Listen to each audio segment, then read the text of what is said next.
আসসালামু আলাইকুম সকলো যাতে ভালে থাকে আৰু আজি বনাম মই ৰাতিৰ খাজ টিঙৰা মাছ আৰু কোমোৰে দি আৰু সকলোৱে ভিডিঅ'বোৰ চাব আৰু ভাল লাগিলে নিশ্চয় লাইক শেয়াৰ সাবস্ক্ৰাইব কৰিব দেই যেহেতু মোৰ ভাল লাগিব আপোনালোকক আৰু ভিডিঅ' দিবৰ কাৰণে মই বঙালী মানুহৰ নিচিনা তৰকাৰীখন বনাম কাৰণ মোৰ হাজবেণ্ড বঙালী হয় আৰু মই অসমীয়া হয় এয়া মই পিয়াজ জলকীয়া দি জিৰা দিলোঁ আৰু মাছত একেবাৰে হালধি নিমখ গোটেইখিনি দি কেনে সাম্বাৰৰ নিচিনা দিলোঁ আৰু পানী চানি দি কেনে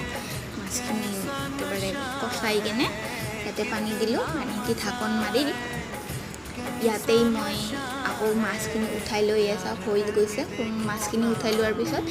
সেই তাতেই মই আকৌ কোমোৰাখিনি হালধি নিমখ জলকীয়া দি কেনে সেইখিনি দি দিম চাব পাৰে মাছ হৈ গৈছে তাৰপিছত পানী দিলোঁ তাৰপিছত পাগ উঠাৰ পিছত মাছখিনি দিয়াৰ